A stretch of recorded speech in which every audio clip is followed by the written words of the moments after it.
My brother Tyler turned 18 on a Saturday in October. The whole family was there. Aunts, uncles, cousins, neighbors from the country club. Dad had strung lights across the back patio of our Greenwich house. Mom made his favorite cake. There was a ribbon on the driveway. The ribbon was on a brand new BMW, red, gleaming. Dad handed Tyler the keys in front of everyone and said, "You're a man now, son." Then he turned to me, reached into his jacket pocket, handed me a white envelope.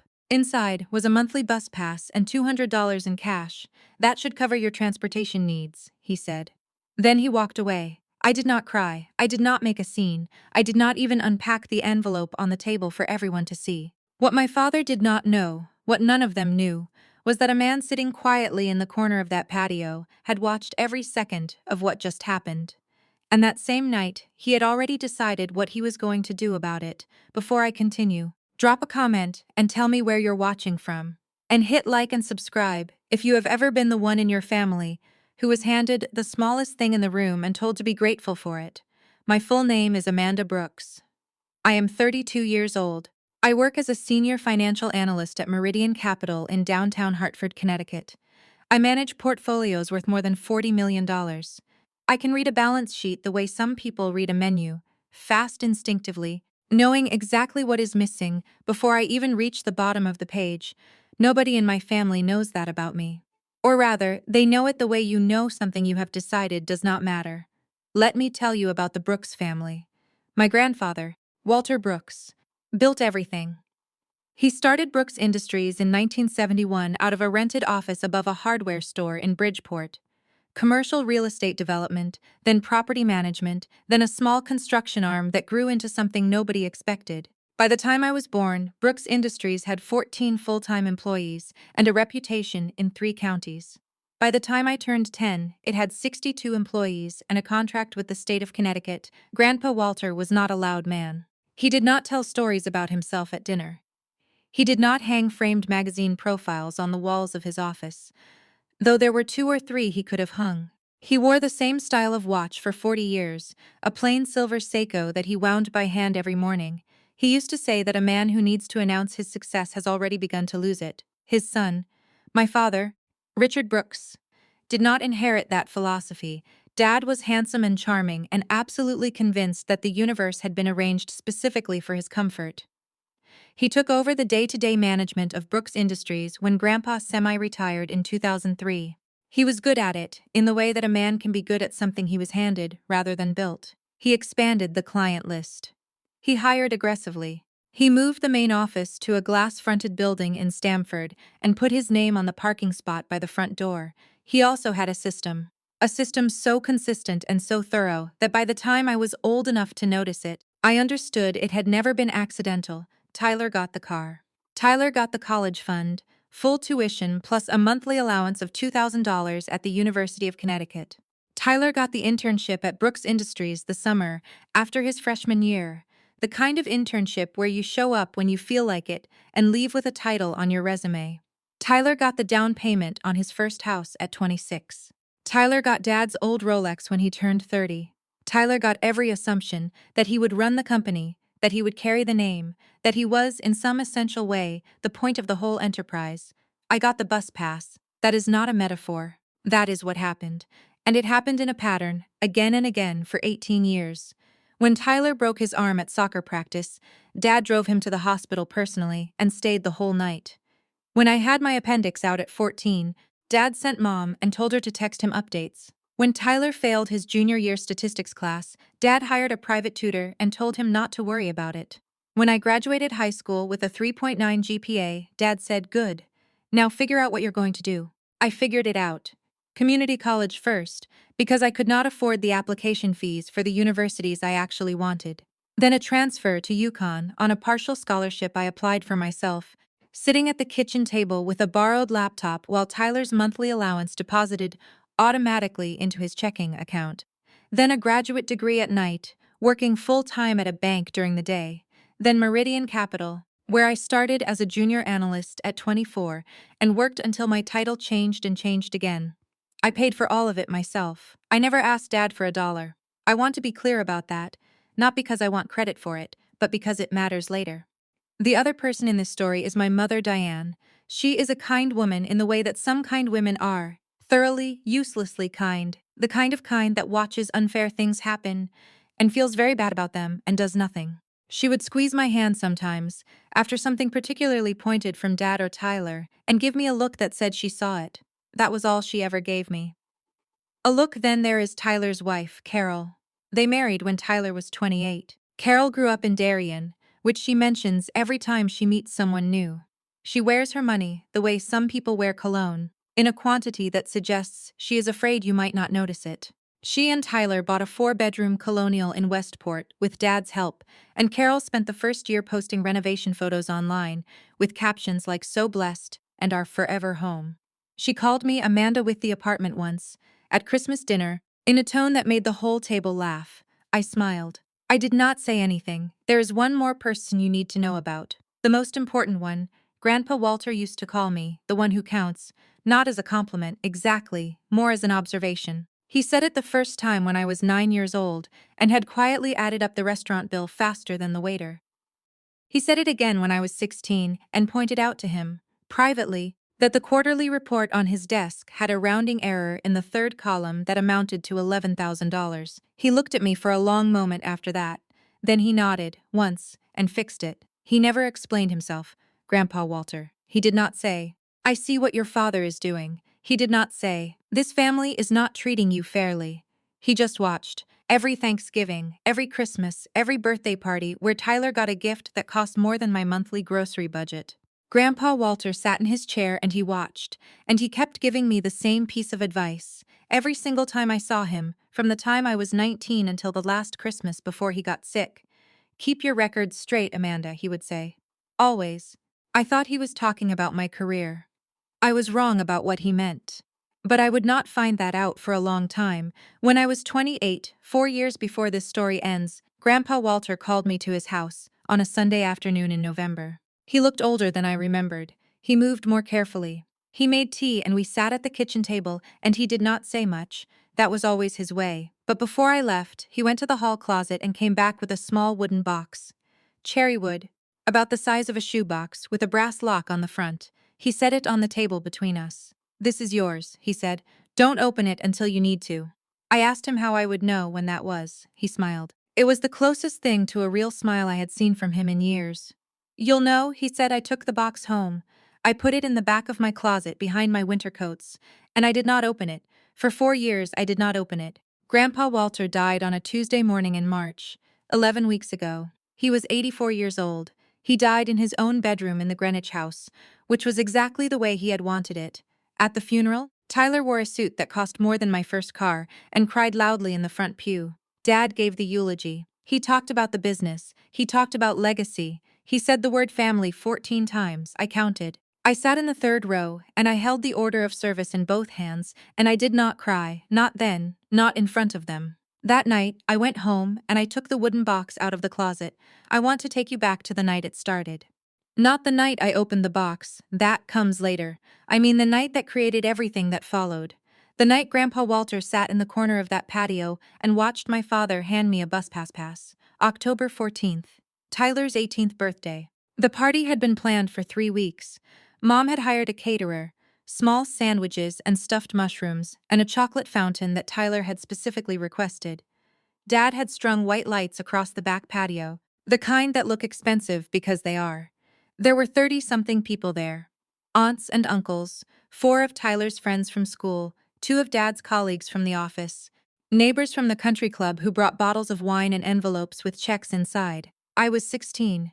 I had driven myself, or rather, I had taken the bus and walked the last 6 blocks because I did not want to ask Dad for a ride and hear whatever came with it. The evening was warm for October. I remember that. I remember the smell of citronella candles and someone's perfume that was too sweet, and the way the chocolate fountain kept making a low humming sound that no one else seemed to notice. I stood near the edge of the patio for most of the night, holding a glass of sparkling water, watching. Grandpa Walter was already there when I arrived. He was sitting in a high-backed wooden chair near the far corner of the patio, slightly removed from the main group, the way he always positioned himself at family gatherings. Close enough to observe, far enough to be left alone. He had a glass of water, too. He nodded at me when I walked in. I went and sat near him for a while, and we did not talk much, but it was the comfortable kind of quiet that I only ever had with him. The BMW was in the driveway. I had seen it when I walked up. Hard to miss, fire engine red, a white satin ribbon tied around the hood in a bow that must have taken someone 10 minutes to get right. I knew it was Tyler's before anyone said a word. Of course it was. It could not have been anything else. Dad called everyone to gather around 9 o'clock. He was in a good mood, the kind of good mood he only ever got at events where he was the center of attention, which was its own kind of mood entirely. He put his arm around Tyler and said something about watching his son become a man. Tyler grinned the way he always grinned, wide and easy, the grin of someone who has never once had to wonder whether they were loved. Dad reached into his jacket pocket and produced the key fob, held it up so everyone could see the remote start button, the BMW logo. The crowd made the appropriate sounds, gasps and laughter, and a few people clapping. Tyler grabbed the key and held it over his head like he had won something, and maybe he had. I was clapping too. I want to be honest about that. I stood there and I clapped because what else do you do? Then Dad turned to me. I did not expect anything. I had genuinely, truly not expected anything. That is not something I say to make myself seem noble. I had been at enough birthdays, enough Christmases, enough ordinary Tuesday nights in that house to understand the architecture of what I was and was not entitled to. So when Dad reached into his jacket pocket a second time, my first thought was that he was going to make a toast or check his phone. He pulled out a white envelope, plain, letter-sized. My name written on the front, his handwriting, Amanda, with no last name, as if there might have been some confusion about which Amanda was standing in his backyard. Here you go, he said, not loudly, not unkindly, just matter-of-factly, the way you might hand someone their dry cleaning. The crowd had already begun to drift back toward the chocolate fountain and the drinks table. A few people glanced over with mild curiosity. Most did not bother. I opened the envelope right there, because I did not know yet that I should not have, inside, a monthly bus pass for the Hartford Metro Transit System valid for 30 days, and 10 folded $20 bills, $200, crisp and flat as if he had stopped at the bank specifically for this. That should cover your transportation needs, my father said. Then he turned back toward Tyler, who was already asking one of his friends if they wanted to go sit in the car. I stood there holding the envelope. Around me, the party continued. The chocolate fountain hummed. Someone laughed at something near the back door. A neighbor's wife asked Mom if she had gotten the mushrooms from a local place or ordered them in. I folded the $200 back inside the bus pass and put it in my jacket pocket. I picked up my glass of sparkling water from the table where I had set it down. I took a sip. My hand was steady. I have always been good at keeping my hands steady. Then I looked across the patio. Grandpa Walter was still in his corner chair. He had not moved. He had not joined the crowd around the BMW, had not gone to refill his water glass, had not made any of the small social movements that fill up a party. He was just sitting there, very still, watching me. Our eyes met. He did not say anything. He did not shake his head, or make a sympathetic face, or do any of the things that people do when they witness something uncomfortable and want to signal that they noticed. He just looked at me with those gray, steady eyes of his, the same eyes that had caught an $11,000 rounding error in a quarterly report without flinching, and held my gaze for a long moment. Then he looked away. I stayed another 40 minutes. I helped Mom carry plates inside. I said goodbye to the aunts and uncles. I told Tyler the car was nice, because it was. I did not speak to my father again that evening. I walked back to the bus stop in the dark. On the ride home, I sat in the second-to-last row and looked out the window at the passing streetlights and told myself, in that very calm and very certain way that I had already learned to talk to myself by age 16, that it was fine, that it did not mean anything about my worth, that I would be fine. I believed it, mostly. What I did not know, what I could not have known, sitting on that bus with a pass that was technically already paid for and $200 folded in my pocket, was that Grandpa Walter had not simply looked away at the end of that moment on the patio. He had looked away, and then he had gone inside, and then he had picked up the telephone and called his lawyer. That call lasted 41 minutes. I know this because Mr. Hargrove told me himself, sitting across from me in his office on a gray Wednesday morning 11 weeks ago, with a cherrywood box sitting on the desk between us and a folder of documents thick enough to stop a door. Your grandfather called me the night of your brother's birthday, Mr. Hargrove said. He told me exactly what he had just witnessed. And he told me exactly what he wanted to do about it. He slid the folder across the desk. He never wavered, Mr. Hargrove said. Not once in 14 years. I left home at 19, not dramatically. There was no argument, slam door, no scene in the kitchen that I replay in my head at night. It was quieter than that, which in some ways made it worse. I simply reached a point where I understood, with the same clarity I brought to a balance sheet, that the cost of staying outweighed anything I might gain by it, so I packed 2 suitcases and a box of books, and I moved into a studio apartment in New Haven, with a radiator that clanged every night at 2 in the morning and a window that looked directly into the brick wall of the building next door. I was happy there. I want to say that clearly. I was genuinely, quietly happy in a way I had not been in the house in Greenwich, where happiness always felt like something that had to be earned and then rationed. I enrolled at Gateway Community College that fall. I had saved $1,100 from a part-time job at a copy shop and a summer of babysitting for a family 3 streets over from my parents'. I paid my first semester's tuition in cash, standing at the bursar's window with an envelope of 20s, and the woman behind the counter looked at me in a way that I chose to interpret as respect rather than pity. I was good at school. I had always been good at school. It was one of the few places where the rules were consistent and the scoring was transparent, and no one could quietly rearrange the results because of who you were related to. I took accounting, statistics, economics. I took an elective in business law that turned out to matter more than almost anything else I studied. I worked the reference desk at the college library 12 hours a week and a second job at a diner on weekends. And I transferred to UConn 2 years later on a merit scholarship that covered 60% of my tuition. I called home occasionally. Holidays, mostly. Mom always picked up. Dad picked up sometimes, spoke for 2 or 3 minutes about nothing in particular, then handed the phone back to Mom. Tyler called once, on my 21st birthday, to tell me he had just gotten a promotion at Brooks Industries. He was 23. The promotion came with a company car. I said congratulations, I meant it. Tyler had always been more careless than cruel. He did not invent the system he benefited from, he simply never questioned it. That distinction matters to me even now. Grandpa Walter called every Christmas Eve, not Christmas Day, when the whole family was together, and the call would have been crowded and performative. Christmas Eve. At 7 in the evening, when he knew I would be alone or nearly alone and could actually talk. Those calls lasted anywhere from 20 minutes to an hour. He asked about my coursework, my work, my apartment. He asked practical questions. What is your rent? Are you building savings? Do you have a good accountant?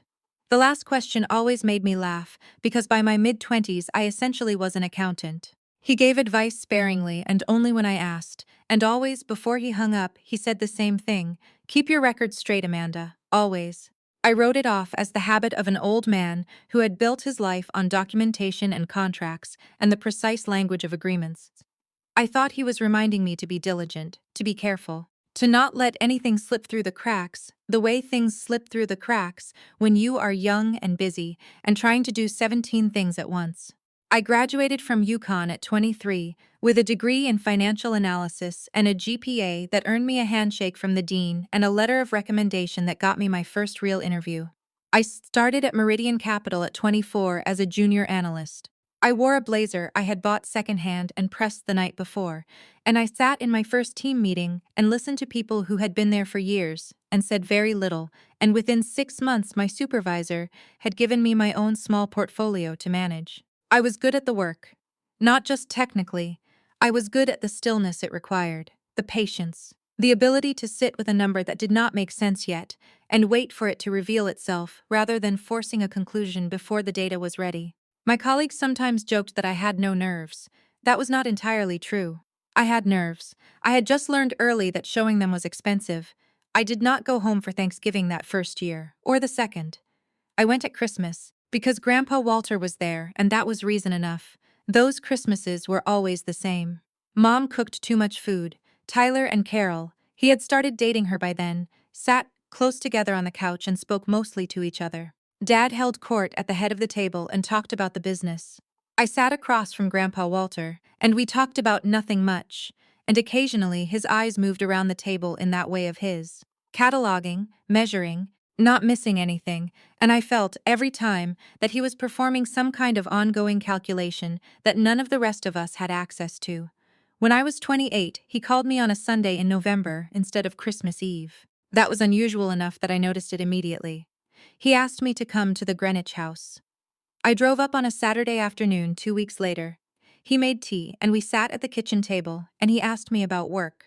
More carefully than usual, I thought. More specifically, he wanted to know what exactly I did at Meridian Capital, who my clients were, in general terms. Whether I understood how irrevocable trusts functioned, whether I had ever worked with estate documents, I answered everything. I did not ask why he was asking, because with Grandpa Walter, you learned quickly that his questions had their own timeline, and pushing on them accomplished nothing. Before I left, he brought the cherrywood box from the hall closet. Small, brass lock, the wood warm and smooth in a way that meant it was old and had been handled. He set it on the table and slid it toward me. "This is yours," he said. I asked what was inside. "Things you will need," he said. "When the time comes." I asked how I would know when the time came. He looked at me for a long moment. Outside, the wind was moving through the oak trees in the backyard, the ones he had planted when my father was a boy, and the light was doing something specific to the kitchen that I still think about sometimes, gray and late and strangely gentle. "You'll know," he said. I took the box home. I put it behind my winter coats in the back of the closet. And every few months, in an idle moment, I would think about it. Turn it over briefly in my mind, wonder about the lock and what the key might look like and where it might be, and then I would put the thought away and go back to work. For 4 years, I left it there. The call came on a Tuesday morning in March. It was Mom. Her voice was the kind of flat that voices get when someone is holding a very large thing very carefully. Grandpa Walter had passed in his sleep. Peacefully, the doctor said. At home, which was what he had wanted. I sat with the news for a few minutes. Then I went to my closet. The box was still there, exactly where I had put it. I carried it to the kitchen table and set it down and looked at it for a long time. Then I called Mr. Hargrove. I had his number because Grandpa Walter had given it to me 3 years earlier, written on a small card that he had tucked into my coat pocket at Christmas without explanation. Gerald Hargrove, attorney at law, a Hartford address, a phone number, nothing else. Mr. Hargrove picked up on the second ring. He said, "Miss Brooks," not as a question, as if he had been expecting this call for some time. "My grandfather passed this morning," I said. "I know," he said. "His physician notified me an hour ago. There are some things we need to discuss. Can you come to my office on Wednesday?" I said, "Yes, bring the box," he said. I did not ask how he knew about the box. I went to the closet. I found the key taped to the inside of the lid. I do not know how I had not thought to look there before, or perhaps I had known, somewhere underneath, that I was not meant to look until now. I opened the brass lock, I lifted the lid, inside. A small envelope with my name on it, in my grandfather's handwriting, and beneath it, a folded document that looked dense and formal and very, very deliberate. I did not read either of them that night. I closed the box. I made dinner. I went to bed. Some things deserve to be opened in the right room, at the right time, with the right person present. Wednesday morning came gray and cold, the kind of March morning that cannot decide if it is still winter. I drove to Mr. Hargrove's office on Asylum Avenue with the cherrywood box on the passenger seat and a coffee I did not drink going cold in the cup holder. I did not know, pulling into that parking lot, that everything was about to change. I only knew that I had waited 4 years to open a box, and the time had finally come. Mr. Hargrove's office was on the 4th floor of a building that smelled like old paper and central heating. The kind of building that has been doing serious, quiet work for decades and has no interest in advertising the fact. His receptionist, a woman in her 60s with reading glasses on a beaded chain, told me he was expecting me and showed me down a hallway lined with bookshelves to a corner office with 2 tall windows overlooking the street. Mr. Hargrove was already standing when I walked in. He was in his early 70s, I guessed. Silver-haired, compact, with the careful posture of a man who had spent 50 years making sure nothing about him could be used against him in a room. He shook my hand with both of his. A deliberate gesture, I thought, the kind that means something, and gestured to the chair across from his desk. I set the cherrywood box on the desk between us. He looked at it for a moment. Then he sat down. "Your grandfather called me for the first time on October 14th, 14 years ago," he said. "A Saturday evening. Around 10 o'clock, I did not have to do the math. October 14th, Tyler's 18th birthday. The night of the BMW and the bus pass and the citronella candles and the chocolate fountain that hummed. He told me what had happened at the party that evening," Mr. Hargrove continued. He described it precisely: the car, the ribbon, the envelope your father handed you, what your father said. He told me he had been watching your family for a long time, and that what he witnessed that evening was the confirmation of something he had already suspected. He paused. He said he wanted to do something about it, something permanent, something that could not be undone later by sentiment or pressure or a change of heart. I kept my hands flat on my thighs. My breathing was even. He retained me that week, Mr. Hargrove said. We spent 3 months drafting the documents. He was meticulous. He reviewed every clause himself. He asked questions that most clients do not think to ask, and when I explained the implications of certain structures, he would sit with them for days before deciding. He never rushed. He never wavered. He reached into the desk drawer and produced a small brass key, identical to the one I had found taped inside the box lid. He set it on the desk. That is a duplicate, he said. I have held it for 14 years. Then he reached beneath the desk and lifted a manila folder, thick with documents, and set it beside the cherrywood box. Before we open the box formally, he said, I want to read you something. He put on a pair of reading glasses and opened the folder to a page near the front. He cleared his throat. This is a letter your grandfather wrote on October 21st, 14 years ago, 1 week after the party. He instructed me to read it aloud to you. And in this room, on this occasion, he began to read. The letter was 2 pages, handwritten, in the careful and slightly compressed script I recognized from birthday cards and Christmas notes going back my whole life. Mr. Hargrove read slowly, and I will not give you every word of it. Some things belong only to the people they were written for. But I will tell you what it said in the way that matters. Grandpa Walter wrote that he had spent many years watching his son raise 2 children by 2 entirely different sets of rules. He wrote that he had stayed quiet for too long, believing it was not his place to intervene in the way a man raised his own family. He wrote that the night of Tyler's birthday party was the night he understood that staying quiet had been a mistake, and that mistakes, if you caught them in time, could still be corrected. He wrote, I watched your father hand you a bus pass. I decided then. I am sorry it took me that long. He wrote that he loved both of his grandchildren, but that love and fairness were not the same thing, and that in his experience the people who conflated the two usually meant to be neither loving nor fair. He wrote that he had built something in his life that he was proud of, and that he had decided, with full deliberateness and no ambivalence, who he wanted to carry it forward. Then Mr. Hargrove turned the page. He read the legal summary. Walter Raymond Brooks had established an irrevocable trust on November 9th, 14 years ago, 3 weeks after Tyler's birthday party. The trust was structured in 2 stages. The first stage transferred direct ownership of the Brooks family property at 14 Halcyon Road, Greenwich, Connecticut. 6 bedrooms, 4 bathrooms, 1.3 acres, assessed at $3.4 million, into Amanda Marie Brooks' name, effective immediately upon Walter's death. The second stage transferred 49% of all outstanding shares in Brooks Industries, LLC, valued at last assessment at $14.2 million, to Amanda Marie Brooks, effective upon either Walter's death or Amanda's 32nd birthday, whichever came later. I had turned 32 3 weeks before Grandpa Walter died. The shares had been mine for 21 days before he passed. I had not known. I had been sitting at my desk at Meridian Capital, managing other people's money, while $14.2 million in family stock had been quietly, legally, irrevocably mine. There was also a separate investment account, a funded trust in my name, valued at $2.8 million, liquid, accessible immediately. Mr. Hargrove finished reading and took off his glasses and set them on the desk and looked at me.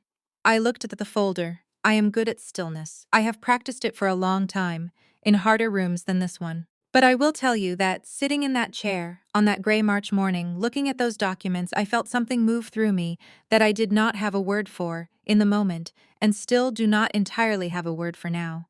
It was not triumph. It was not relief. Exactly. It was something quieter and larger than both of those things. The specific feeling of being seen retroactively, across 14 years, by someone who had watched and said nothing and done everything. I pressed my fingers flat on the desk. Is it contestable? I asked. My voice was steady. No, Mr. Hargrove said. Your grandfather anticipated that question. The trust structure is irrevocable. It was established when he was in full cognitive and legal capacity. I have documentation from his physician attesting to that at the time of signing, and updated documentation from every subsequent year. It was reviewed and confirmed annually. No court in Connecticut will touch it. Does my father know? He knows that a trust exists. He does not know the contents, does Tyler? No. I nodded. Then I opened the envelope from inside the cherrywood box. The letter inside was shorter than the one Mr. Hargrove had read. One page, also handwritten. No date, it said. You were always the one who counted, Amanda. Now you have the numbers to prove it. Do not let them sell the house. It was always yours. Grandpa folded it carefully and put it back in the envelope and put the envelope in my coat pocket. What happens next? I asked. Mr. Hargrove folded his hands on the desk. The estate enters probate, he said. Your father and brother will be notified of their respective inheritances. They receive the remaining 51% of Brooks Industries shares jointly and the liquid assets of the general estate, which are not insubstantial. However, the trust assets, the property and your 49%, transfer directly, outside of probate. They are already yours, and the house on Halcyon Road is already in your name, he said.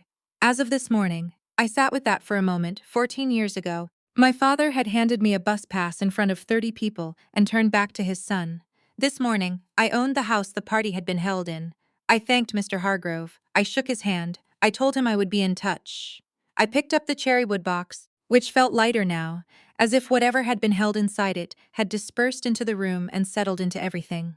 I walked down the hallway, past the bookshelves, past the receptionist, who smiled at me over her reading glasses, and out into the gray March morning. I sat in my car for a few minutes, without starting it. Then I took out my phone and called Tyler back. He had left a voicemail 3 days earlier, something about needing to discuss Grandpa's assets. Very casual, very Tyler, as if it were a matter of scheduling a lunch, and I listened to the message again. Hey, it's me. Listen, Dad and I are going to set up a family meeting to talk through Grandpa's stuff. We'll figure out the house, the business shares, all of it. Probably just the three of us, you, me, and Dad. Keep it simple. Let me know when you're free, the three of us. Me, him, and Dad, to figure out the house. I set the phone down on the passenger seat next to the cherrywood box. I started the car. There was a family meeting coming, and I was going to attend it. Tyler called again 10 days after the funeral. I was at my desk at Meridian Capital, halfway through a portfolio review for a client in Fairfield County, when my phone lit up with his name. I let it ring twice, not to be difficult, just to finish the sentence I was writing, and then picked up, hey. His voice had that specific energy it got when he wanted something, and was trying to make the wanting sound casual. I had known that voice since we were children. I've been trying to reach you. I know, I said. I've been busy. Right, yeah, a pause. Listen, Dad and I have been talking about the estate stuff. We want to move quickly on the Greenwich house. Get it listed before summer, catch the market while it's good. The broker we talked to thinks we're looking at 3.4, maybe 3.6 if we stage it right, 3.4 to $3.6 million.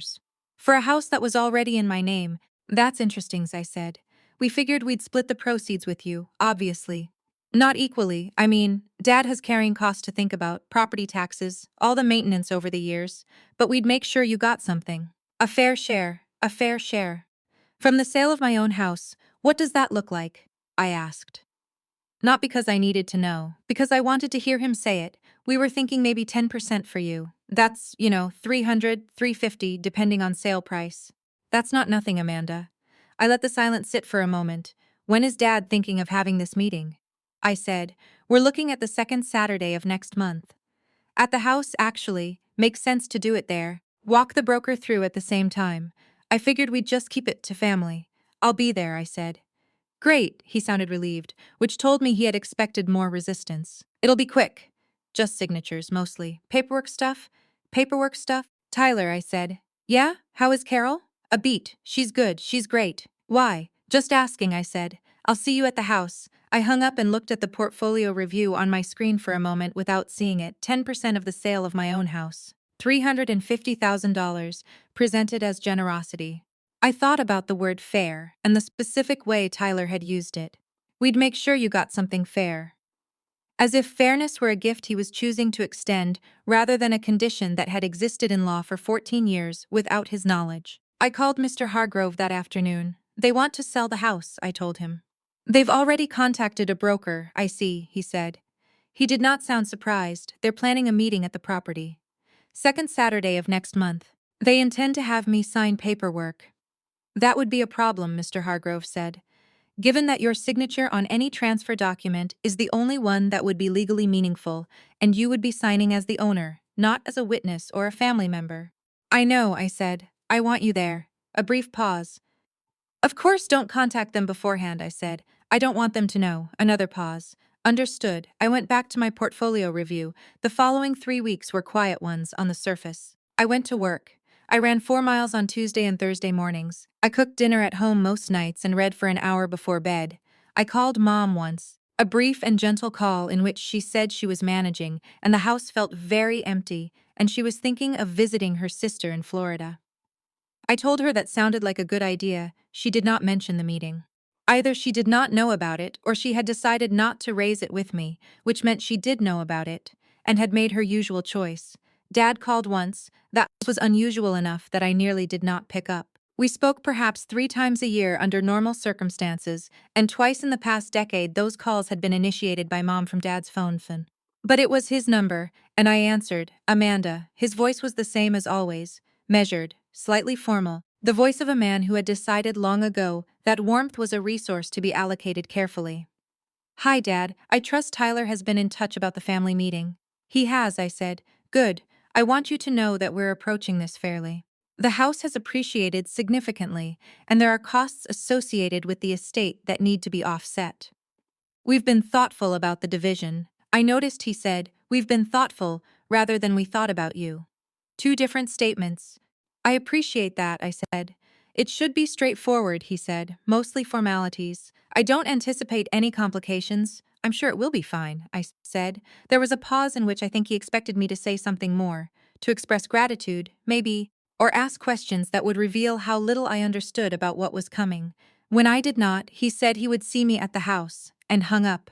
I set the phone down. No complications. That same week, Carol posted in the family group chat, a group I had been added to without being asked 3 years earlier, and had never once posted in, a series of photos of the Greenwich house interior.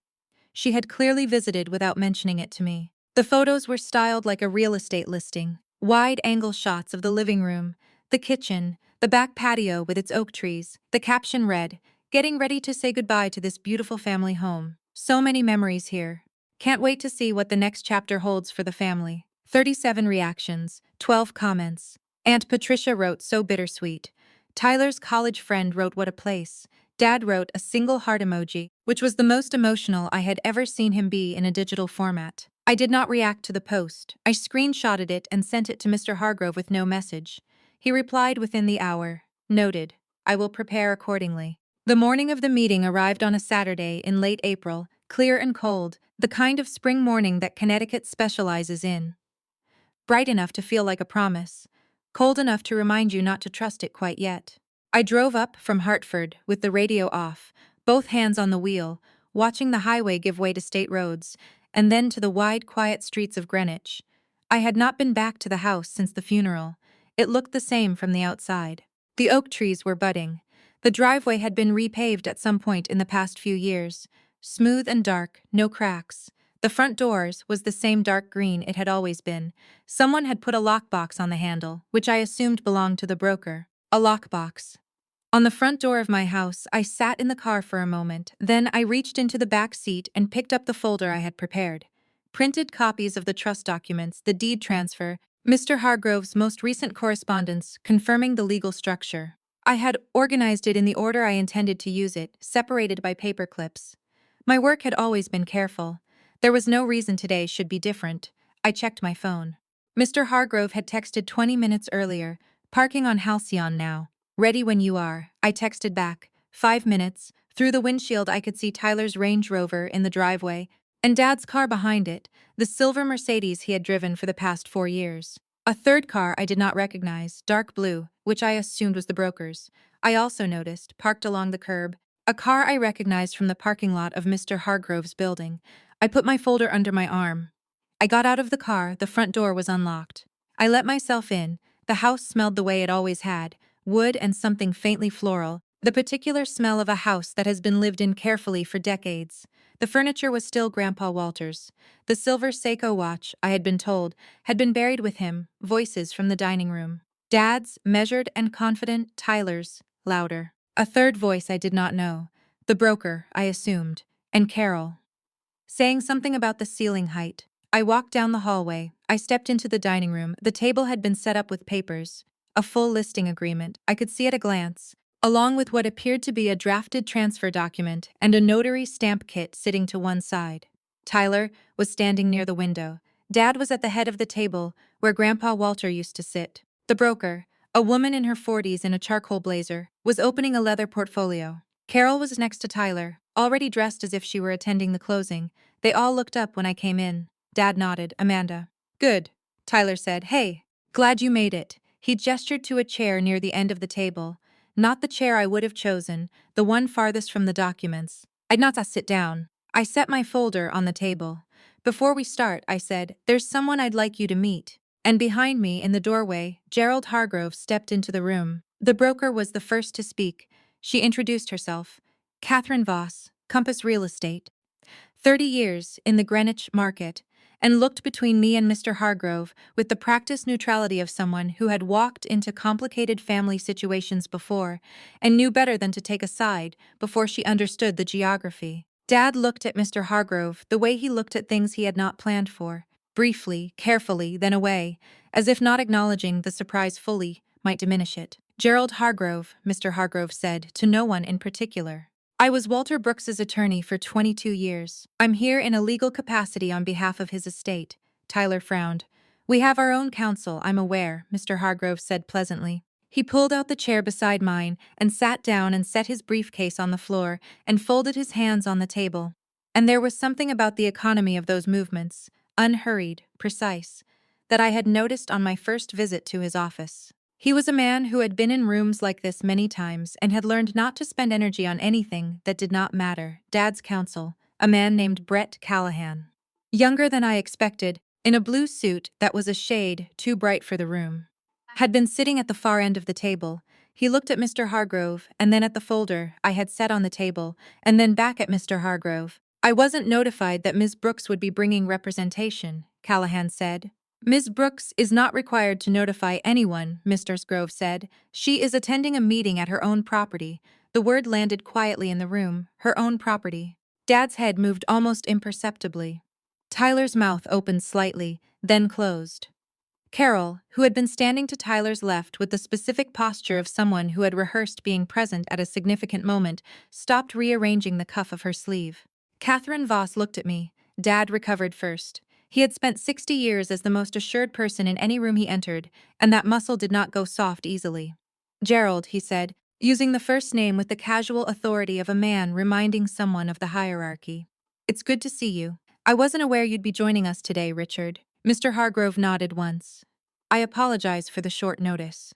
There are some matters relevant to this meeting that I felt should be addressed in person.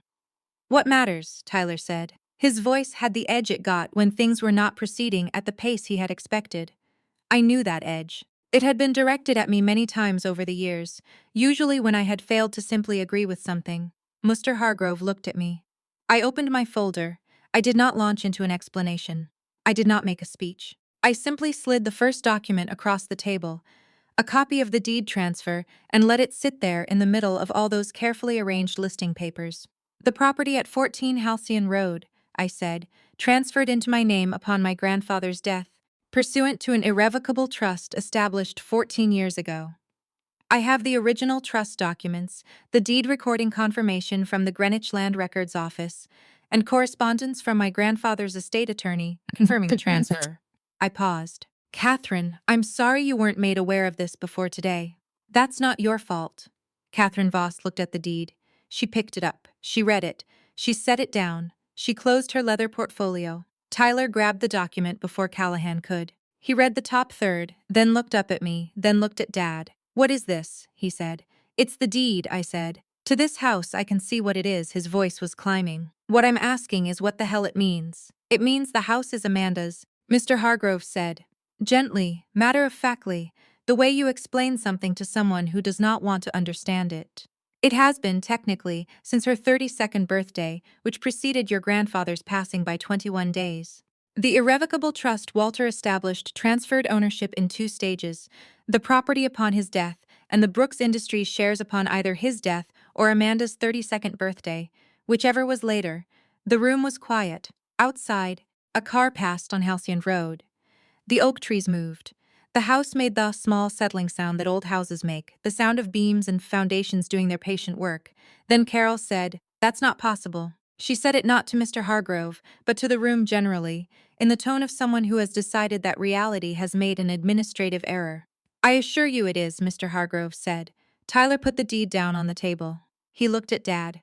The look was not the look of a son asking his father for guidance. It was the look of someone realizing very quickly that the person they had assumed was managing a situation had not been managing it at all. Dad was looking at the deed. For the first time in my memory, my father looked his age. "Richard," Mr. Hargrove said, "you were informed at the time of the trust's establishment that Walter had made estate arrangements for Amanda. You were told the broad parameters, that she would receive a meaningful share of the estate. The specific structure was not disclosed to you at Walter's explicit instruction. He told me there was a trust," Dad said. His voice was careful now, compressed. "He did not tell me it included the house. He was not required to," Mr. Hargrove said. "It was his house, Richard. He built it." Tyler pushed back from the table and stood up.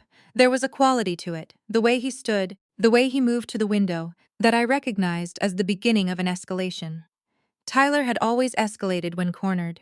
It was his primary strategy for situations that did not go the way he had assumed they would. "This is going to be contested," he said. He was talking to Callahan now. Whatever this document says, there are grounds. Undue influence, cognitive decline. Dad can testify that Grandpa's mental state in his later years." "Don't," Mr. Hargrove said. Tyler stopped. "I would strongly advise you not to complete that sentence in this room," Mr. Hargrove said, still gently, still without raising his voice. "Your grandfather anticipated this response specifically. The trust includes documentation of his cognitive status at signing and at every annual review for 14 years. Physician attestations, neurological assessments, signed and notarized. If you pursue a challenge on those grounds, you will lose, and the legal costs will come out of the estate assets your father and you stand to inherit. I am telling you this, not as a threat, but as a professional courtesy." Tyler looked at Callahan. Callahan looked at the documents Mr. Hargrove had laid out. Callahan said, quietly, "He's right. The temperature in the room changed then." Not dramatically.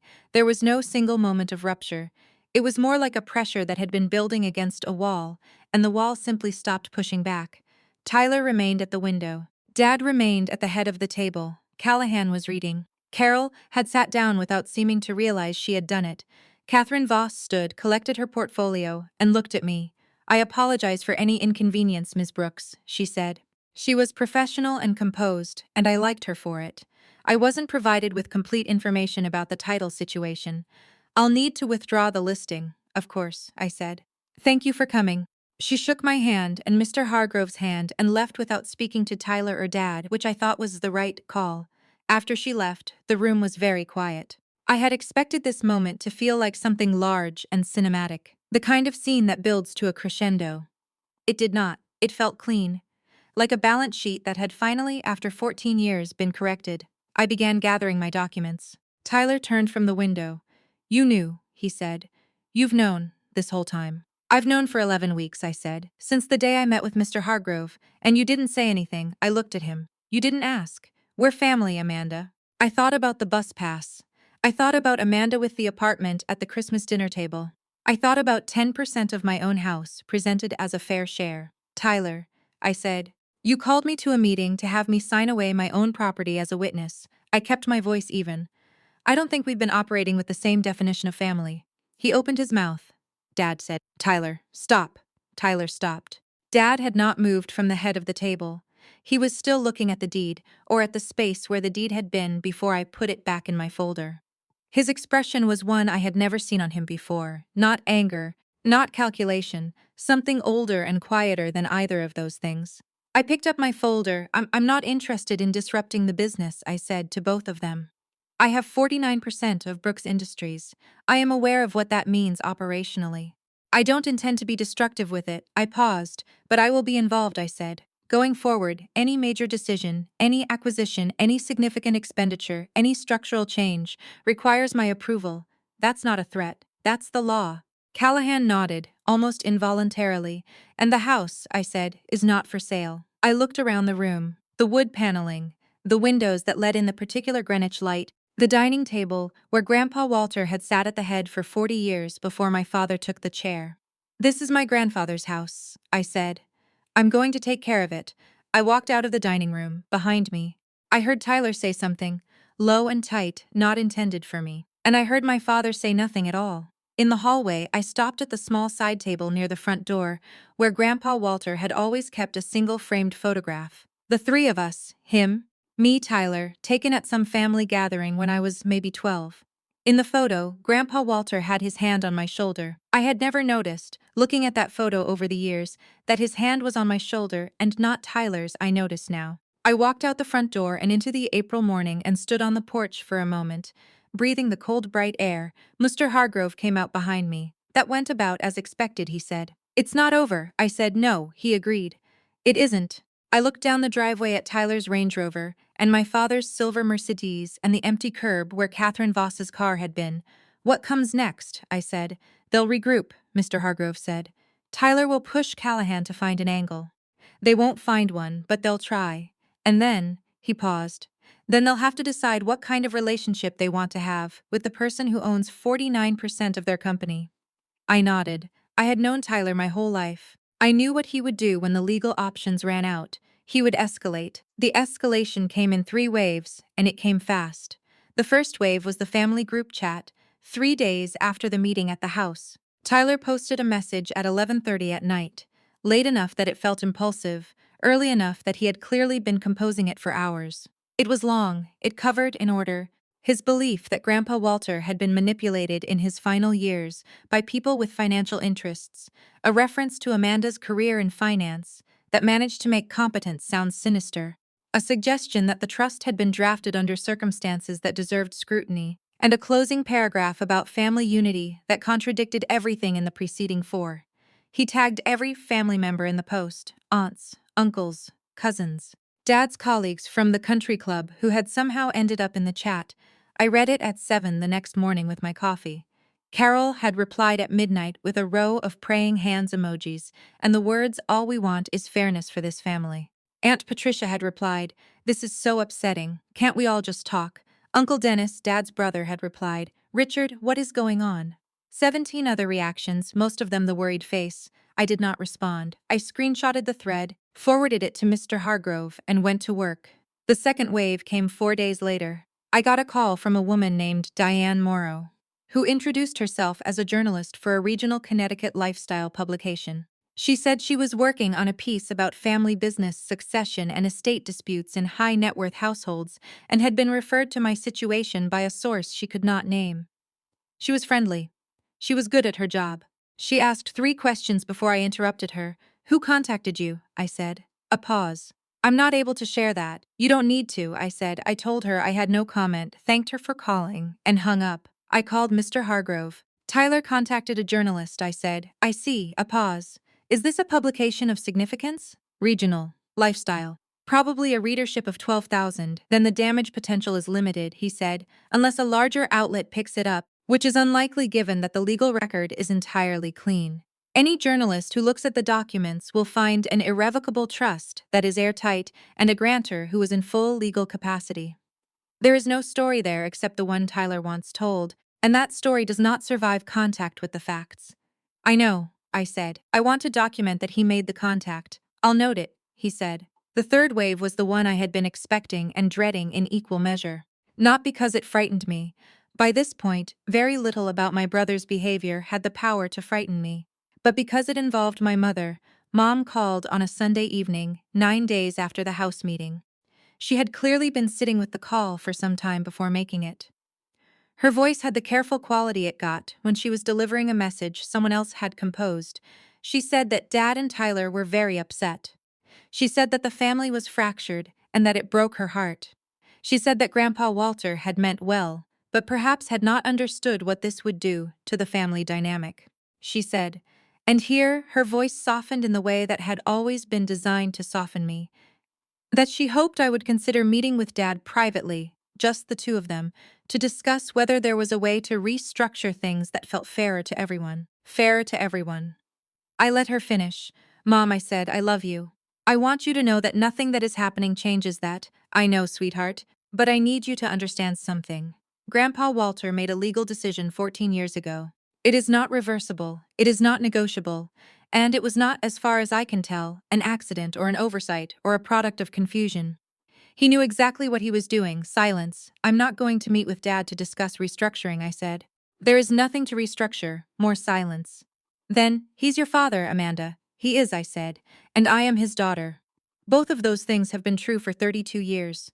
Only one of us seems to have forgotten it periodically. Mom did not reply to that. We spoke for another few minutes about nothing in particular. Florida, whether she had been eating well, the weather in Hartford, and then said goodbye.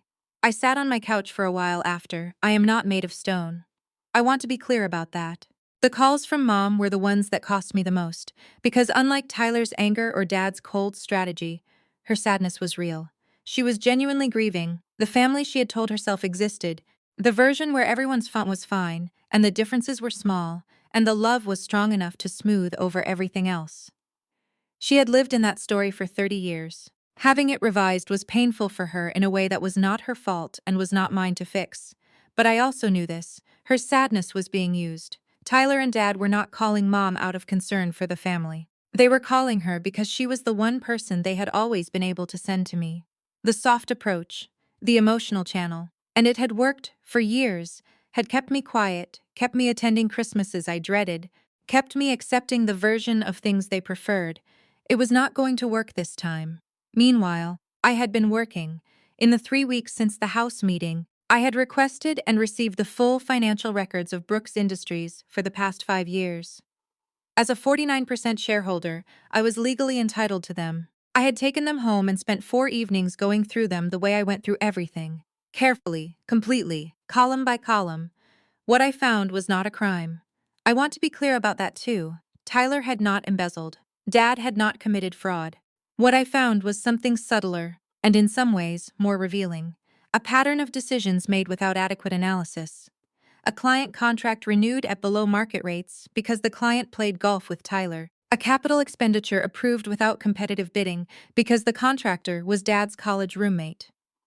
2 executive hires in the past 18 months at salaries 40% above market rate for their roles. One of whom was Carol's brother. The company was not failing, but it was underperforming what it should have been, given its assets and market position, by a margin that a competent financial analyst could quantify precisely. I quantified it. I prepared a summary document. Clean, factual, referenced 22 pages. I sent a copy to Mr. Hargrove and asked him to review it for anything that might constitute a legal obligation to disclose. He called me the next morning. "This is thorough," he said. "Thank you. You're not going to use this to destroy the company." "No," I said. "I'm going to use it to run it better." A pause. "Your grandfather would have approved of that." The meeting I had been building toward came together, not by my design but by Tyler's. He called me 3 weeks after the House meeting, on a Thursday afternoon, and his voice had changed. The anger was still there. I could hear it under the surface, the way you hear traffic through a closed window. But it had been compressed into something more deliberate. He had talked to Callahan again. He had run out of angles. And so he defaulted to the strategy that had always worked in the Brooks family when persuasion and pressure both failed.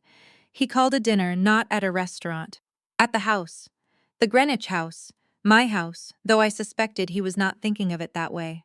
He said he had invited the whole family, aunts, uncles, the cousins who had been in the group chat, Dad's 2 partners from Brooks Industries, a few family friends who had known Grandpa Walter for decades. He said it was a memorial gathering, in honor of Grandpa Walter. A chance for everyone to come together. He said he hoped I would come. I understood what it was. It was an audience.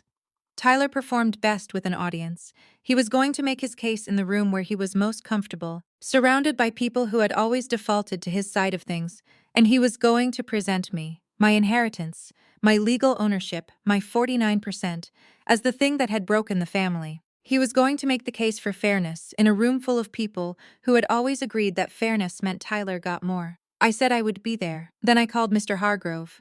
"He's called a dinner," I said. "At the house. Extended family, business partners." "Family friends, I see," Mr. Hargrove said. "He wants an audience." "Yes, I want to give him one," I said. "I want to bring the Brooks Industries financial summary. I want to present it in that room, in front of those people, and I want them to understand exactly what 49% means, and exactly what I intend to do with it. A long pause. Amanda, Mr. Hargrove said, "Are you certain?"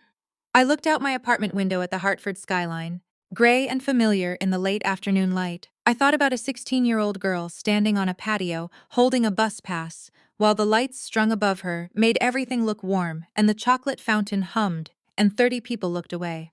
"Yes," I said. "I'm certain. Then I'll prepare accordingly," he said. "There's one more thing," I said. "I want the 22-page summary bound and printed. One copy for every person in that room. Including Tyler. Including Dad." A pause. "How many copies?" Mr. Hargrove asked. "Enough," I said. Grandpa Walter kept his records straight. I intend to show them what that looks like. The dinner was on a Friday evening in May. I arrived at the house on Halcyon Road at 6:45, 15 minutes before the time Tyler had given. I had learned, working in finance, that arriving before a meeting starts tells you more about the room than arriving into it. You see how things are arranged. You see who is already there and where they have positioned themselves. You see the architecture of intention before anyone has had a chance to perform it. The driveway was half full. Dad's Mercedes.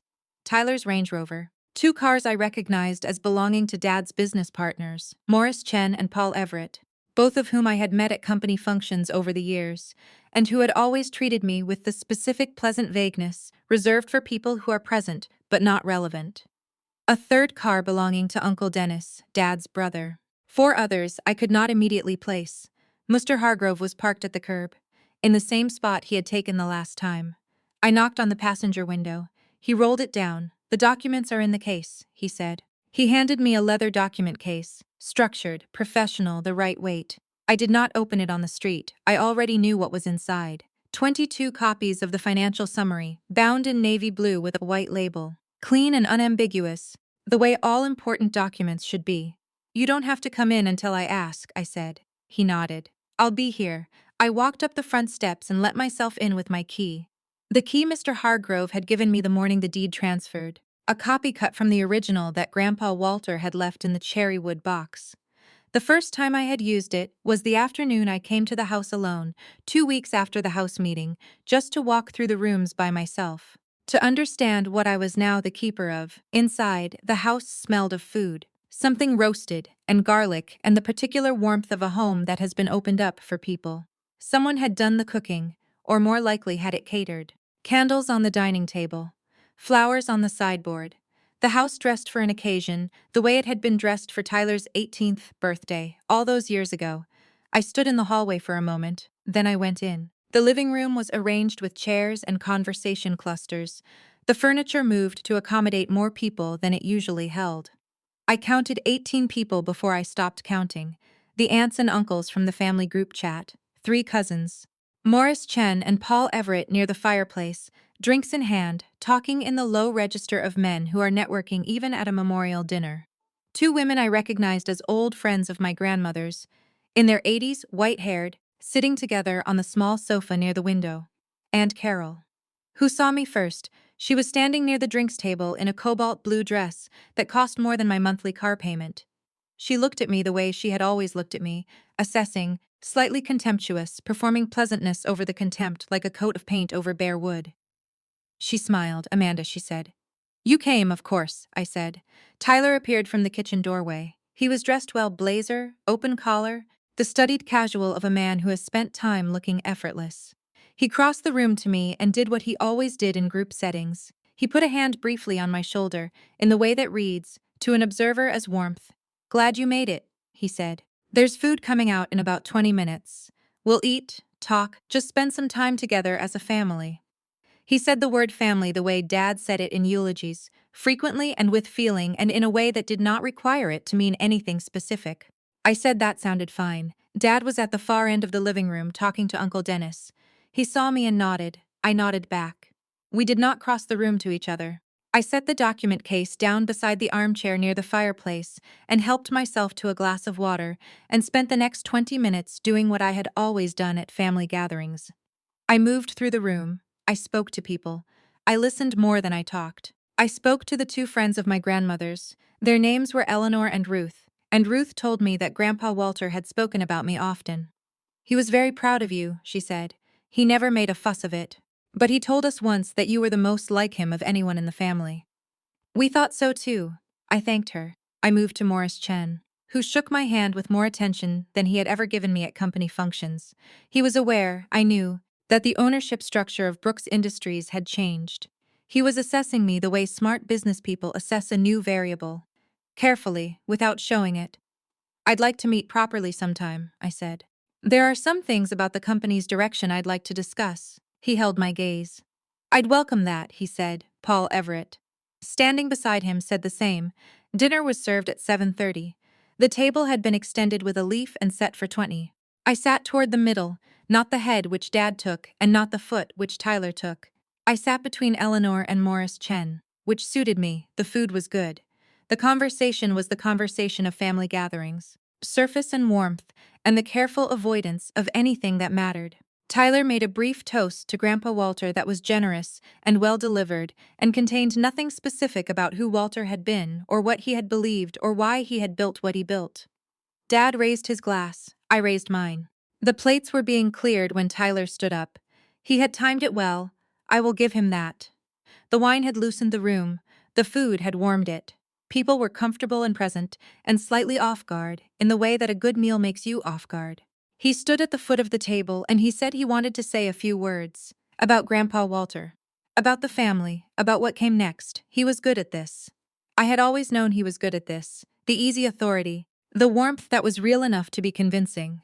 The ability to frame himself as the reasonable center of any situation.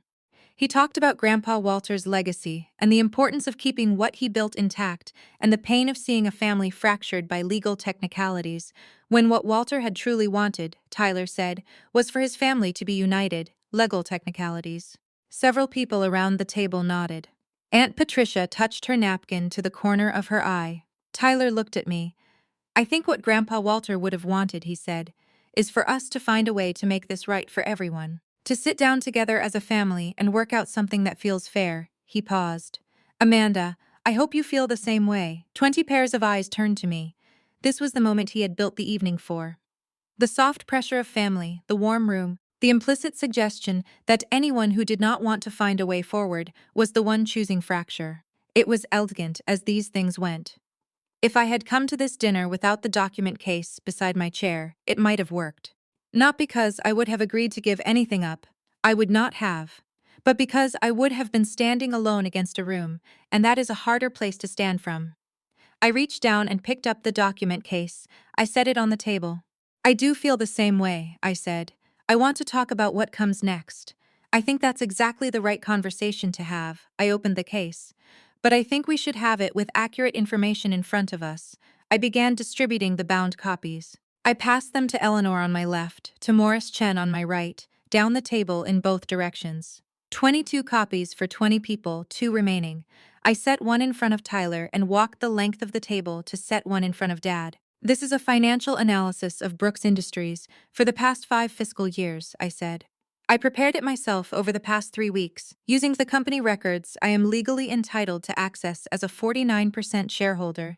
The room was very quiet. Tyler was looking at the cover of the bound document. His jaw had tightened. I'm not sharing this to be adversarial, I said. I'm sharing it because if we are going to talk about the future of this company, which is part of my grandfather's legacy, and part of mine, I want everyone in this room to understand what that future looks like based on current performance. I returned to my seat. Page 4, I said, shows a 5-year revenue trend against industry benchmarks for commercial real estate development in Connecticut. Page 7 shows compensation structures for executive hires in the past 24 months, with market comparisons. Page 11 shows the client contract renewal rates and the margin impact of below-market pricing. Morris Chen had opened his copy to page 4. Paul Everett was on page 7. Tyler had not opened his. I want to be clear, I said, that none of this constitutes misconduct. I am not making accusations. I am making observations, the same observations any competent board member would make. I paused. But going forward, as a 49% shareholder, I will be making these observations regularly, in writing, and I will be voting on all major decisions. That is not a threat. That is a governance structure. Dad had opened his copy. He was reading slowly, his face unreadable. His finger moved down the page. Uncle Dennis leaned over to read Morris Chen's copy. Tyler, I said. He looked up. I don't want to destroy what Grandpa built, I said. I want to protect it. That's why he gave it to me. I kept my voice even. You're a good salesman. You always have been. The company needs that. It also needs someone who reads the numbers. Tyler's face had gone through several expressions in the past 3 minutes. Surprise, then anger, then something more complicated that I did not have a word for. Because I had never seen it on him before, Paul Everett cleared his throat. Amanda, he said, the hire on page 7, the compensation figure, is that annualized including bonus structure? Total compensation, I said. Salary, bonus, vehicle allowance, and benefits. The role comparable is on the right column. He nodded slowly. He looked at Morris Chen. Something passed between them. Carol pushed back from the table and stood up. She said, "This is outrageous." Her voice was high and tight. "This is a family dinner." "You turned a family dinner into a carol?" Tyler said. She stopped. He was looking at the document. He had opened it now, to page 7. His finger was on the line with his brother-in-law's name and compensation figure. The room held its breath. Outside, the May evening was doing what May evenings in Greenwich do. Turning slowly golden, the oak trees moving in whatever small wind was coming off the sound, the sky going amber above the roofline. Through the dining room window, I could see the back patio, where the party had been, the same patio, the same trees, the same house that had watched my family be what it was for 30 years. Dad closed his copy of the document. He looked at me across the length of the table. And for the first time in my life, for the first time in 32 years of being handed the smallest thing in the room and told to be grateful for it, my father looked at me with something I had not seen from him before. Not warmth, not apology, not love. Exactly. Something more like recognition, Amanda, he said. His voice was quiet. Where did you learn to do this? I looked at him. Grandpa Walter taught me, I said. He just took a while to give me the materials. The dinner ended without resolution. That is the honest answer to what happened next, and I want to give you the honest answer rather than the satisfying one, because they are not always the same thing. There was no single moment where the room turned entirely, no dramatic vote, no tearful admission. Life does not usually work that way, and neither did this. What happened instead was subtler, and in the long run more permanent. Morris Chen and Paul Everett asked to schedule a formal meeting with me before they left. They handed me their cards, real cards, the heavy stock kind that serious people carry. And Morris said, quietly, near the front door, that he had been concerned about some of the numbers for some time, and was glad someone was looking at them carefully. Paul said almost exactly the same thing, separately, 2 minutes later, which told me they had been talking to each other about this for longer than that evening. Uncle Dennis shook my hand and said he had always liked Grandpa Walter's judgment. Eleanor and Ruth each hugged me on the way out. Ruth said, close to my ear, he would have been proud tonight. I believed her. The room emptied gradually, in the way rooms empty after the central tension has broken, people finding reasons to leave, goodbyes stretched a little longer than usual, the specific social grace of people who want to process what they witnessed before they say anything about it. Aunt Patricia left without speaking to me, which was fine. She would come around or she would not, and either way it was not my most pressing concern. Carol left first, actually. Before the other guests, before the dishes were cleared, before Tyler had said anything more to me. She picked up her coat and her bag from the hook near the door and walked out without a goodbye to anyone that I heard. Tyler watched her go. He did not follow. That told me something. I stayed to help clear the table, because that is what I had always done at family gatherings. Cleared the table, carried the plates, folded the napkins, and I was not going to stop doing it now on the grounds that the house was legally mine. Some habits are about character, not circumstance. Dad was still at the head of the table when the room was mostly empty. His copy of the financial summary closed in front of him, a glass of water he was not drinking beside his hand. I carried plates past him twice. The third time, he spoke. Sit down for a minute, he said. I sat. He looked at the summary for a moment. Then he looked at me. I didn't know about the house, he said. I want you to know that. Your grandfather told me there was a trust. He did not tell me it included the property. I know, I said. Mr. Hargrove told me, if I had known. He stopped. Started again. I would not have let Tyler pursue the sale the way he did. I looked at him. There were several things I could have said to that. I thought about all of them. I thought about the bus pass, and the Christmas calls, and the $200 in crisp 20s, and every ordinary Tuesday in between. I thought about whether I believed him, that he would have done differently. And I was honest with myself that I did not entirely know. It was possible. It was also possible that he would have found a different way to arrive at the same result. What I said was, "Okay," he nodded. He picked up the water glass and set it down again without drinking from it. "The analysis," he said. Page 11. "The Hartwell contract, renewed at 12% below market for the third consecutive year," I said. "Robert Hartwell plays golf with me on Thursdays." "I know," I said. I noticed. A long pause. "It's a good piece of work," he said, quietly. "The analysis." I did not say thank you. I let it sit. "I'd like to schedule time with you and Morris and Paul," I said. "In the next 2 weeks. I have some thoughts about the operational structure going forward." He looked at me for a moment. Then he nodded. "I'll have my assistant reach out," he said. I stood and picked up the last of the water glasses from the table. I carried them to the kitchen. I stood at the sink for a moment, looking out the kitchen window at the back patio in the dark. The oak trees, the space where the lights had been strung 14 years ago, the driveway where the red BMW had sat with its white satin boot. Tyler appeared in the kitchen doorway. He looked tired. Not the theatrical tiredness of someone performing exhaustion, actually tired. In the way that people look when they have been carrying something heavy and have just put it down and are not yet sure whether putting it down was the right decision. He leaned against the doorframe. "The Hartwell thing," he said. "And the hire on page 7. Carol's brother." "Yes," I said. "Those were mistakes," he said. I'm not going to pretend they weren't." I turned off the water and dried my hands on the dish towel hanging from the oven handle. The same oven handle it had always been. "The same dish towel position, Tyler," I said. "I didn't prepare that document to humiliate you." "I know," he said. He did not sound fully convinced of this, but he said it. "I prepared it because the company is underperforming, and I own almost half of it, and I intend to do something about that. Not against you. Alongside you, if that's possible." He was quiet for a moment. "Grandpa really did this 14 years ago," he said. "It was not a question, he did. The night of my birthday." "Yes," he looked at the floor. Something moved across his face. Not guilt exactly, but adjacent to it. The expression of someone doing a calculation they had been avoiding for a long time, and arriving at a number they do not like. "I didn't know what Dad was doing," he said. I knew it wasn't equal. I'm not stupid. But I told myself it was just the way things were, the way families work." "I know you did," I said. "That's not an excuse." "No," I said. "It isn't." We stood in the kitchen of the house that was now mine and did not say anything for a moment. And outside the oak trees moved in the May dark, and the house made its patient sounds. And I thought about all the years that had passed inside these walls, and the man who had watched them pass from his corner chair, and said nothing and done everything. Then Tyler said, "Carol's brother is going to have to be reassigned." I looked at him. "His compensation is 40% above market," Tyler said. He sounded like someone reading a sentence he had memorized and was reciting for the first time in public.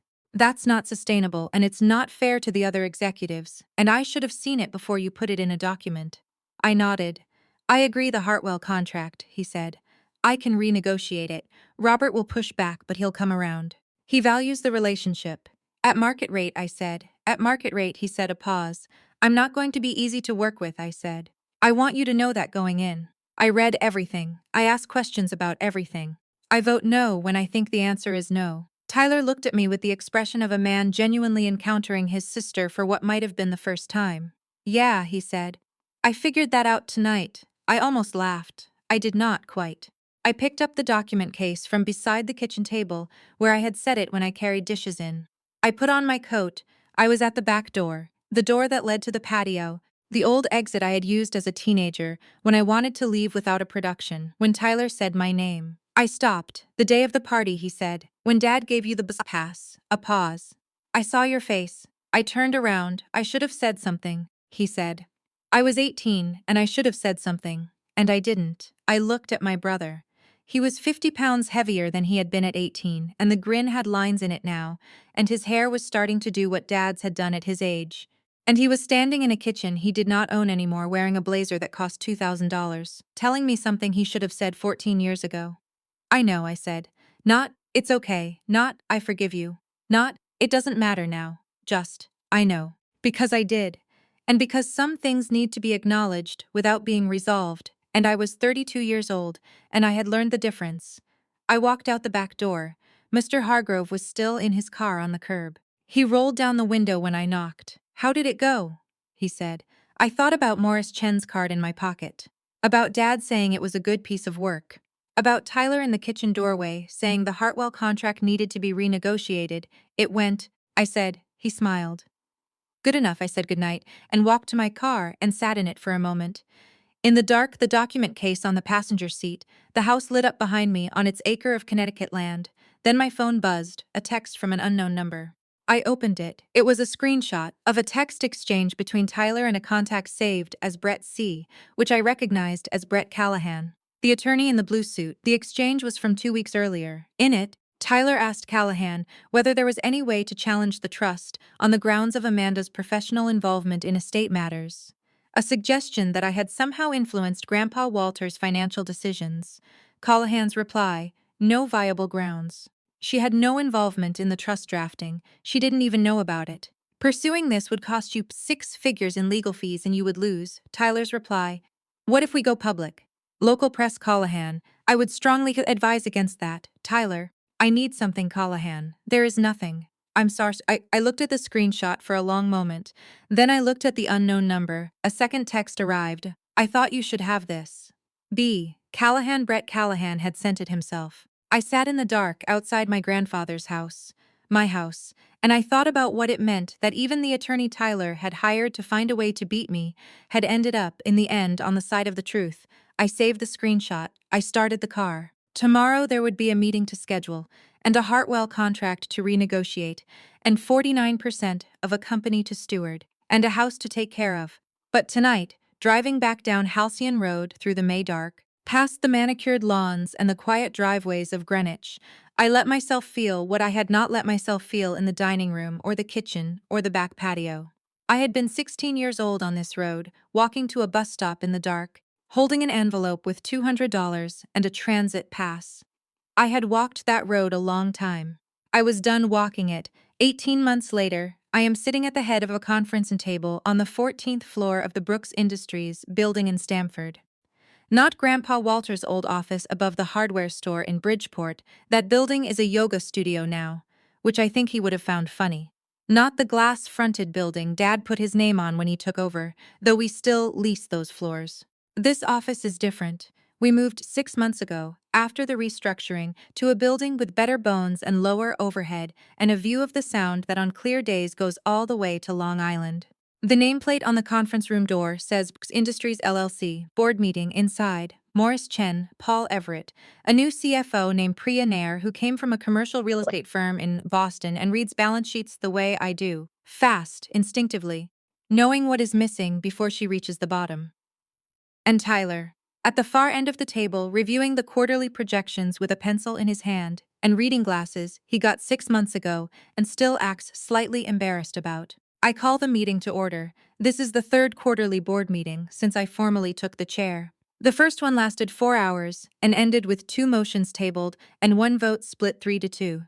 Morris and Paul on one side, Tyler and a now-departed board member on the other, and me casting the deciding vote. The second one lasted 2.5 hours. This one will last 2. We are getting better at this. What Grandpa Walter built is intact. More than intact. In the past 18 months, revenue is up 11%. The Hartwell contract was renegotiated. Robert Hartwell pushed back exactly as Tyler predicted, and came around exactly as Tyler predicted, and signed at market rate on a Thursday afternoon in June, while Tyler and I sat across from him at a restaurant in Greenwich, and I said almost nothing, and Tyler said exactly the right things. Because he is, as I told him in the kitchen that night, a good salesman. Carol's brother was reassigned to a role that matched his actual competency level. His compensation adjusted accordingly. Carol did not speak to me for 4 months after that. She speaks to me now, cautiously, in the way of someone who has decided that a truce is more useful than a war. 2 executive positions were hired through a proper search process, with market benchmarking. One of the new hires is a woman who came up the same way I did. Community college, transfer, night school, worked her way, and she is the best operations manager the company has had in a decade. Tyler told me that last part. He seemed surprised by how unsurprised I was. The house on Halcyon Road is mine. I moved in 4 months after the dinner, after I had taken my time deciding whether I wanted to live in a house with that many years of history in its walls. I decided I did. Not to reclaim anything or make a point. I had already made the point, but because it is a good house, built carefully by a man who knew what things were worth, and because the oak trees in the backyard are 40 years old and the kitchen window looks out on the morning light in a way I have come to need the way I need coffee, I repainted 3 rooms. I put Grandpa Walter's silver Seiko on the mantelpiece in the study, in a small glass case where I can see it from the desk. I sleep in the guest room, not the master bedroom, because some rooms take time. Mom came to visit in September. She stayed for a weekend. She moved carefully through the house, touching the door frames and the windowsills the way you touch things you are trying to memorize. And she cried once quietly in the kitchen, and I made tea and sat with her and did not try to fix it. On the second morning, she said, "He loved you very much, you know." "Your grandfather, I know," I said. "I should have." She stopped. Her hands were around her mug. "I should have been braver." I looked at her. "Yes," I said, not harshly, just honestly. "But you're here now." She nodded. She stayed for the rest of the weekend, and we walked in the backyard, and I showed her the oak trees, and she told me stories about Grandpa Walter I had never heard. Small ones, from before my father was born, from when Walter was still a young man in a rented office in Bridgeport, who believed absolutely in what he was building. She said he used to tell her that the secret to building anything that lasted was to put the right people in charge of it, and then trust them. I thought about that for a long time after she left. Dad retired in October, not because I pushed him out. I did not, and I want to be clear about that. He came to me in September in my office and sat in the chair across from my desk, the way I had sat in Mr. Hargrove's chair 18 months earlier.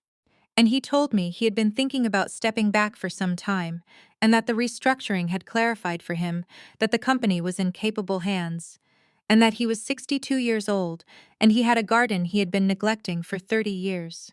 I told him that sounded like a good plan. He stood to go. He was at the door when he stopped. "Amanda," he said. I looked up from my desk. He stood there for a moment. The light was doing something specific to the office. Afternoon, the sound visible through the window, the kind of light that makes it easier to say things that are hard to say. "Your grandfather was right," he said.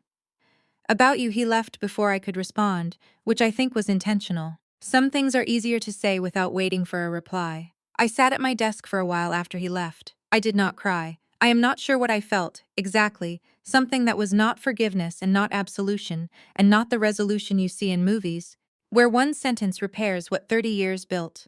Something more complicated and more real. A door opening slightly where there had been a wall. Small enough that it might close again. Large enough that light came through. That is where we are. That is the honest answer. Tyler and I have lunch on the second Wednesday of every month, at a diner near the Stamford office, that has terrible coffee and excellent pie, and that Tyler found 6 months ago and refuses to give up. We talk about the business mostly. Occasionally, we talk about other things. Last month he told me, unprompted, that he was proud of what the company had become. I told him I could not have done it without his sales relationships, which is true. He looked like he was deciding whether I meant it. I let him decide. He decided I meant it. That is not a full repair. We are not the siblings we might have been if the architecture of our childhood had been different. But we are something real, something we built ourselves, from what was left after everything else fell away. I will take that. 3 weeks ago, on a Tuesday morning in October, I went to Bridgeport. I found the building above the hardware store. The yoga studio now, with its window displays of rolled mats and its handwritten sign about a Tuesday morning class. I stood on the sidewalk outside for a while. The neighborhood had changed around it, but the building itself was the same. The same brick and the same proportions and the same second-floor windows that looked out over the street the way they must have looked in 1971 when a young man sat at a rented desk and decided to build something. I took a photograph. I have it on my desk now, next to the glass case with the silver Seiko. Last week, in the mail, I received a card. No return address, just a Greenwich postmark. But the handwriting on the envelope was familiar enough that I knew before I opened it. Inside was a plain card, no printed message, and 5 words in Dad's handwriting: "She runs it well." I put it in the drawer of my desk in the front where I keep the things I reach for. Some things take 32 years to arrive. Some things arrive on time. Here is what I want to leave you with. The bus pass is still in a box somewhere. I found it when I moved into the house, in an old jacket pocket, expired and worn soft at the edges from being carried a long time. I kept it. Not as a wound to nurse or a grievance to tend, as a document, a record of where I started and what I was handed and what I chose to do with it anyway. My grandfather kept his records straight for 60 years. He kept mine for 14, in a cherrywood box with a brass lock waiting for the right time, the lesson he left me. The one I carry into every boardroom and every contract and every decision that has his name on it as much as mine, is not about revenge. It is not about proving anything. It is about this. The people who underestimate you are doing you a favor if you are paying attention. They are telling you exactly what they are made of, and you are free to build something entirely different. Keep your records straight. Do the work. Wait for the right time. The right time will come if this story moved you. If you have ever been handed the smallest thing in the room and told to be grateful for it, leave a comment and tell me. Tell me where you are watching from. Tell me what you were handed and what you built instead. Like this video. Subscribe if you have not already. There are more stories where this one came from. I will see you in the next one.